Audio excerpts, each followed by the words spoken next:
ഇന്ന് ജൂലൈ 16. നാം എല്ലാവരും കർമ്മല മാതാവിൻ്റെ തിരുനാൾ ആഘോഷിക്കുന്നു. വിശുദ്ധ ഗ്രന്ഥത്തിൽ കാർമൽ മലയെക്കുറിച്ച് പല സ്ഥലങ്ങളിലും പരാമർശിച്ചിട്ടുണ്ട്. 12-ാം നൂറ്റാണ്ടിൽ ഒരു കൂട്ടം സന്യാസിമാർ ആ മലനിരകളിലേക്ക് പിൻവാങ്ങുകയും ദൈവമാതാവായ പരിശുദ്ധ മറിയത്തിൻ്റെ മധ്യസ്ഥതയിൽ ധ്യാനാത്മകമായ ജീവിതം നയിക്കുവാനായി കാർമലൈറ്റ് സഭയ്ക്ക് ആരംഭം കുറിക്കുകയും ചെയ്തു. ഇന്ന് കാർമൽ മലയിലെ പരിശുദ്ധ മാതാവിനോടുള്ള ഭക്തി ലോകം മുഴുവൻ വ്യാപിച്ചിരിക്കുന്നു. ബ്രൗൺ സ്കാപ്പുലർ എന്ന പേരിൽ അറിയപ്പെടുന്ന കാർമലിലെ പരിശുദ്ധ മാതാവിൻ്റെ ഉത്തരീയത്തെക്കുറിച്ച് ഭൂരിഭാഗം വിശ്വാസികൾക്കും അറിവുള്ളതാണല്ലോ.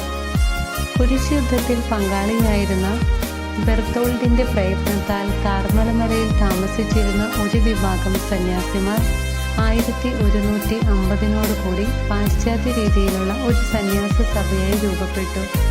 എന്നാൽ സാരസൻസിൻ്റെ എതിർപ്പ് സഹിക്കുവാൻ കഴിയാതെയായപ്പോൾ ആ സന്യാസിമാർ പതിയെ യൂറോപ്പിലേക്ക് കുടിയേറി. പിന്നീട് 1125 ജൂലൈ 16 രാത്രിയിൽ പരിശുദ്ധ കന്യക മാതാവ് ഹോണോറിയൂസ് മൂന്നാമന് പ്രത്യക്ഷപ്പെടുകയും കർമ്മലീത്ത സഭയെ അംഗീകരിക്കുവാൻ നിർദ്ദേശിക്കുകയും ചെയ്തു. എന്നിരുന്നാലും കർമ്മലീത്ത സഭക്കാർ നിരന്തരം അവഹേളനങ്ങൾക്ക് പാത്രമാകുന്നതിനാൽ സഭയുടെ 6ാമത്തെ ജനറലായിരുന്ന വിശുദ്ധ സൈമൺ സ്റ്റോക്ക് തങ്ങളുടെ സംരക്ഷണത്തിനാവശ്യമായ പ്രത്യേക അടയാളം നൽകി അനുഗ്രഹിക്കുവാൻ പരിശുദ്ധ മാതാവിനോട് നിരന്തരം അപേക്ഷിച്ചു കൊണ്ടിരുന്നു. അതേ തുടർന്ന് 1251 ജൂലൈ 16 പരിശുദ്ധ മാതാവ് പ്രത്യക്ഷപ്പെട്ട് ഉത്തരീയം നൽകിക്കൊണ്ട് തൻ്റെ മാതൃപരമായ സ്നേഹത്തിൻ്റെ സുവിശേഷം അടയാളമായി നിർദ്ദേശിച്ചു. ഇത് നിനക്കും കർമ്മലീത്താക്കാർക്കും നൽകപ്പെടുന്ന വിശേഷ അനുഗ്രഹമാണ്. ഇത് ധരിച്ചുകൊണ്ട് മരിക്കുന്ന ഒരുവനും നിത്യമായ അഗ്നിയിൽ സഹനം അനുഭവിക്കേണ്ടതായി വരികയില്ല എന്ന് പറഞ്ഞാണ് പരിശുദ്ധമ്മ ഉത്തരീയം അഥവാ വിന്ദിഞ്ഞ് നൽകിയത്. അതിനാലാണ് ഇന്നത്തെ തിരുനാൾ ഉത്തരീയത്തിൻ്റെ തിരുനാൾ എന്നും അറിയപ്പെടുന്നത്.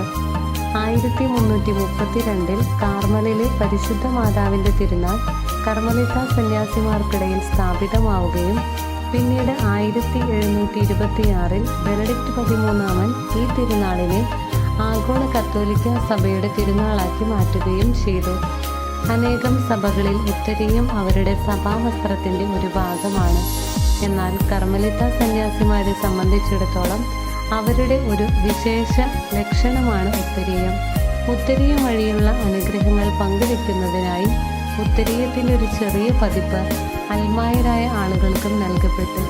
ഉത്തരീയം സ്ഥിരമായി ഉപയോഗിക്കുന്നത് വഴി ശുദ്ധീകരണ സ്ഥലത്ത് നിന്നുള്ള മോചനം എളുപ്പത്തിൽ സാധിക്കും. ഉത്തരീയം ധരിക്കുന്നവർ പെട്ടെന്ന് തന്നെ ശുദ്ധീകരണ സ്ഥലത്തെ അഗ്നിയിൽ നിന്ന് മോചിപ്പിക്കപ്പെടുമെന്ന് ജോൺ 22 പാപ്പായുടെ ഔദ്യോഗിക എഴുത്തിൽ പറഞ്ഞിരുന്നു.